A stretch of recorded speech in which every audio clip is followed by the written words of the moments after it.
Event listeners are a fundamental part of writing JavaScript code, but they can be a little bit tricky at times.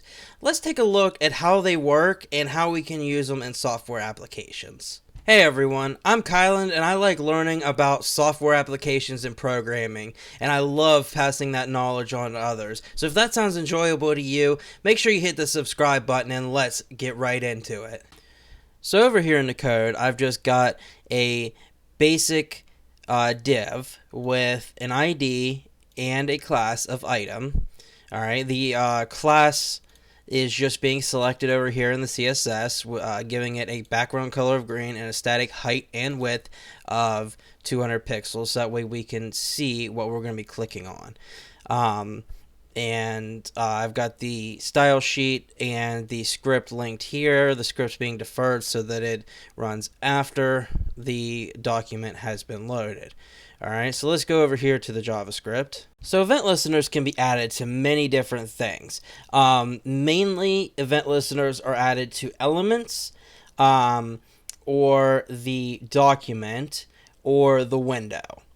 Alright, those are the three main things that event listeners are added to. So let's take a look at how we can add an event listener to this square here.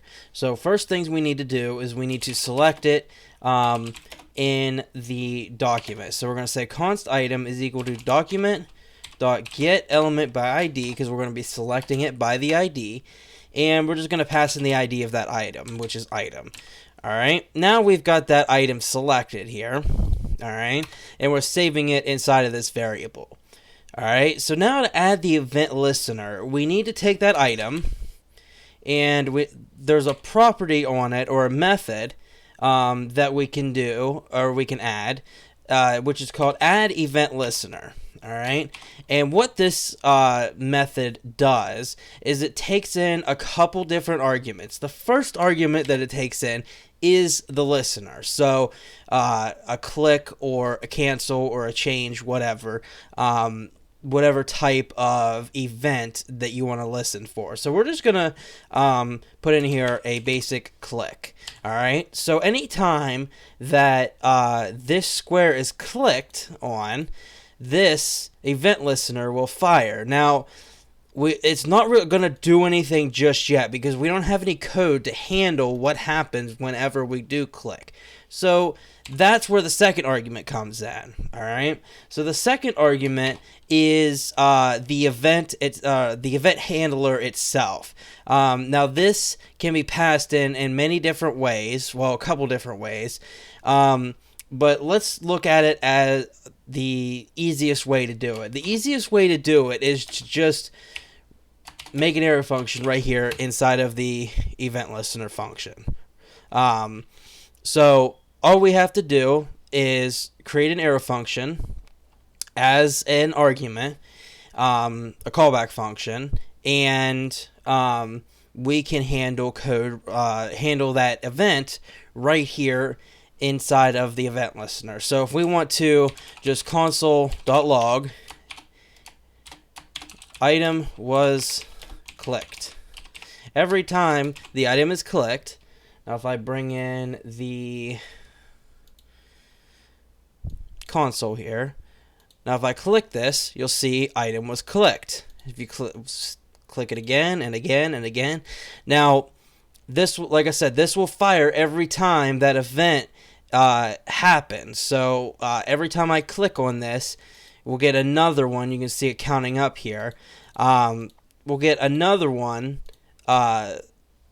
where that code was handled. Okay, so another way to handle events is to actually point to another function. So inside of your script, you have your event listener here that you're listening for, and then you can pass in a pointer to another function. So let's just say handle event, or let's say handle click event. All right, and that's it. Now, we don't want to add the parentheses here to call it, because it's just a pointer. Alright, so basically what this is going to do is whenever this is added, this event listener is added to this item, it's going to say, hey, whenever you hear a click on this item, you're going to call this function, but we don't want to call it just yet. We want to wait until the event is fired. If you add the parentheses here, it's just going to call the function, and that's it. So we add a pointer to this function that will then be called once the event happens. So let's define our handle click function down here.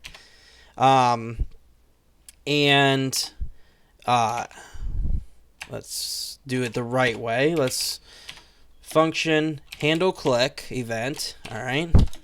And we're not passing any parameters yet.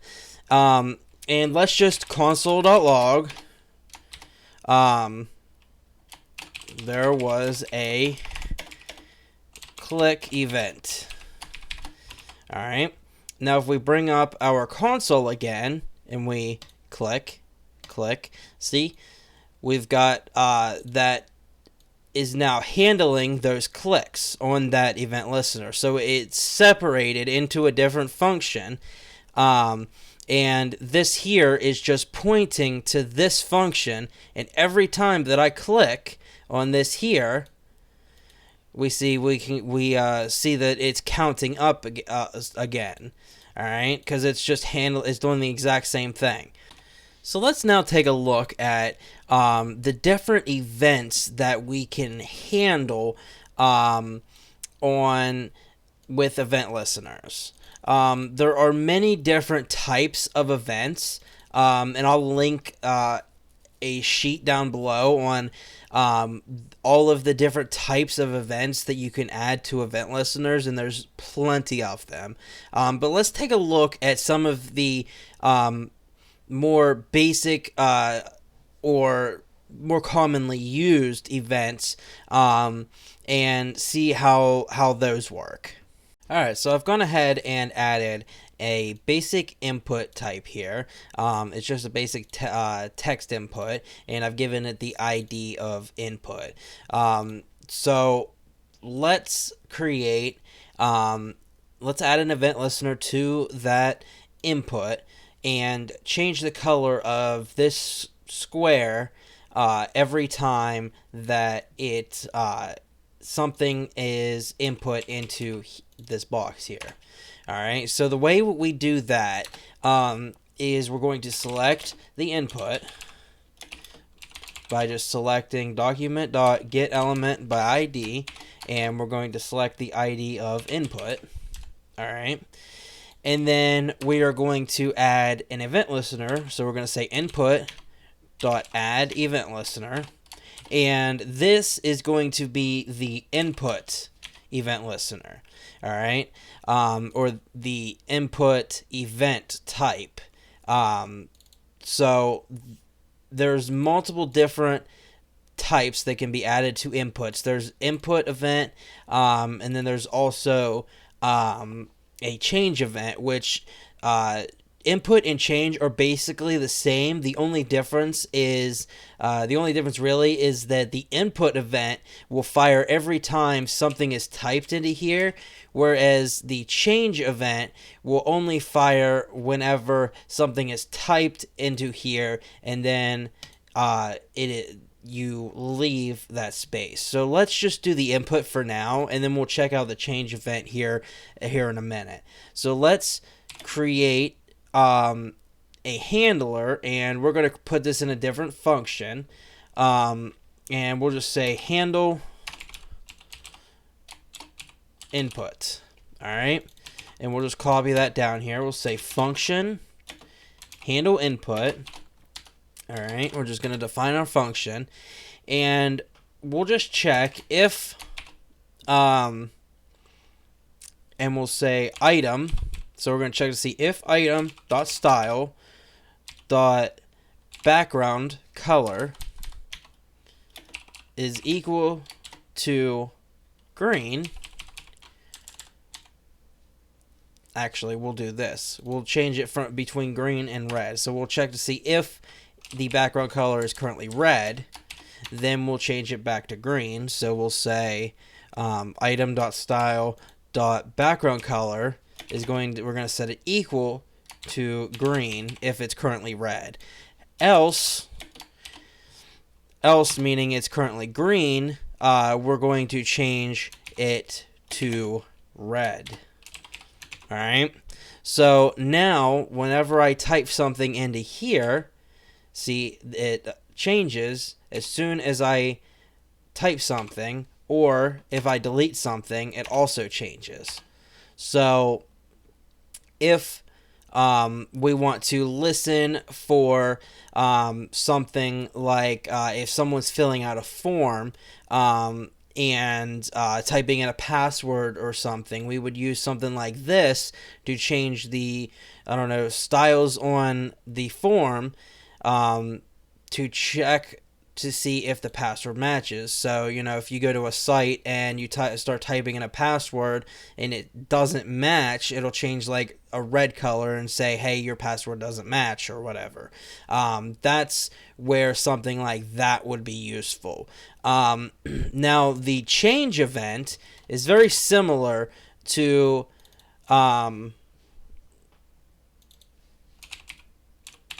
the change event is very similar to the input,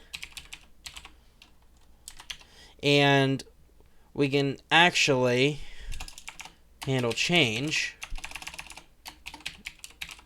All right, and let's just create a new function here to handle the change.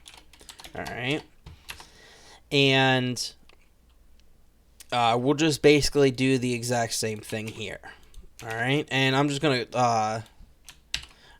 comment that out for now. So, and I'm gonna comment this out so we don't get an error. All right, so now if we change something, now it turns to red. Now if we just change something else and then we leave that box, it changes to green. And the same if I delete everything. If I type something in and I leave the box again, it changes again. So that is the basic input, different input types that you can do. Let's take a look at what we can do with the window object now.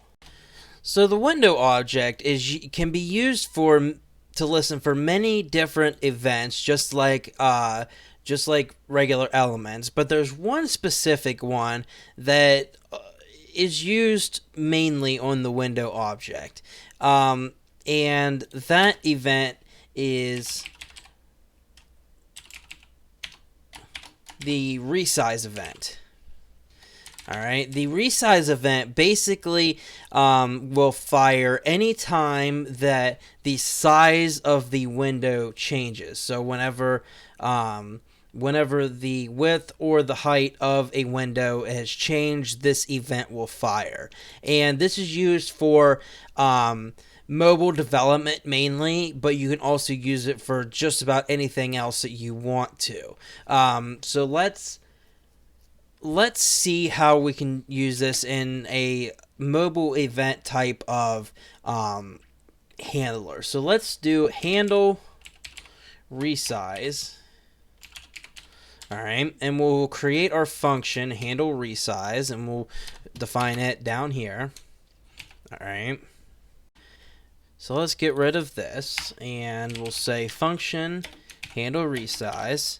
All right, and let's say whenever the window shrinks down, we'll shrink this box here by 1 pixel. All right, so let's do that. So on our handle resize function, the way that we're going to do this is we're going to set the height and the width equal to the current value minus 1. So let me show you how that is going to work in the code. So we're going to say item.style.height. All right, we're going to set that equal to the item.offset height. All right, and then we're going to just subtract 1.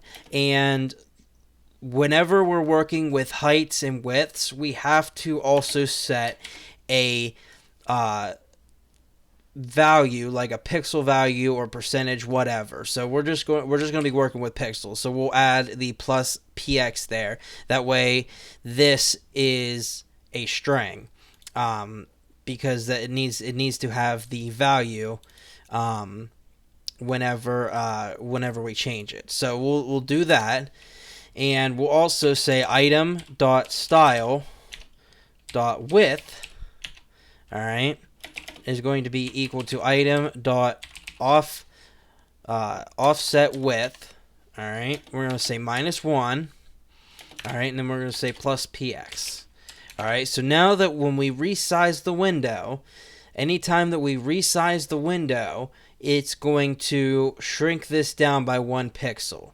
All right, so if we resize the window, you can see it's starting to get smaller and smaller and smaller. And right now, we don't have any way of making it bigger whenever we resize up, but when we do resize, this event listener is firing every single time. This event listener right here is firing every single time that this window moves up or down 1 pixel. All right, so if we want to bring that back to size, we can see that even if I open it, make it bigger, it'll make it smaller, it's going to resize by 1 pixel. All right, and that's not a direct implementation of how you would do something in a real application, but it is a way of doing things that you would normally do in a regular application. So, once you hit a certain height or a certain width, then you're going to shrink something down. So let's take a look at one more type of event that some people don't even know about that you can even do. And this is on a form event or a form item that when we submit a form, we could do something with that. So basically, whenever I click submit, I can do something with the form whenever the form itself is submitted. So I've got a basic form over here, action of not going anywhere. So, and then I've got an ID of form. Then I've got the H1 inside of it, the input, and then a button with type submit. And this button here is going to submit the form whenever we click on it. All right, so let's grab the form. All right, so we're going to say const form is equal to document.getElementById, and we're going to say form. All right, and then on the form, we're going to add an event listener, and we're going to have type submit. All right, and we're going to handle, I cannot type, submit. There we go. All right, so let's define our handle submit function down here. All right, so if we have a function called handle submit. All right, and what we're going to do is we're just going to select this field here, and we're just going to log out the value on the console. All right, there's a lot more things you could do, but this is the basic idea of the form submit. So we've added the submit event handler. Now we're defining the handle submit function. So we first want to select the element, the input element. So we're going to say input element.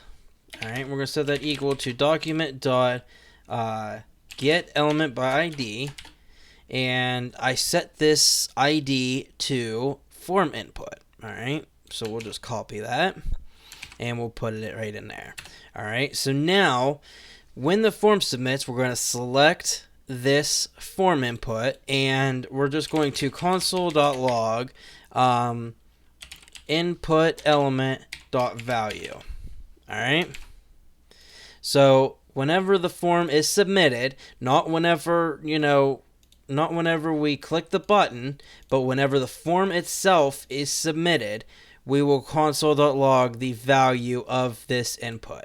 So if we type something in here and we hit submit, we get the value of that input in that form. So this can be used for many of different things. Generally, it's used for something like a call to a server somewhere for whatever reason, or a check of some sort whenever a form is submitted. Maybe if you want to, not check the form until it is submitted, then you can say, hey, this value is not right, this value is not right, whatever. But this is one that many of people don't know about, so I just wanted to add that little bit in there. So that is Event Listeners at its finest. And if you have any questions about how any of this works, or if you want to see more about Event Listeners, more advanced stuff on listeners, because there's plenty of more that we could go into on this, leave them down in the comments and just let me know, and I will I'll make a video on that, or I will just answer your questions, whatever. Just let me know. All right, so until next time, make sure you like the video, make sure you subscribe, and I will see you in the next one.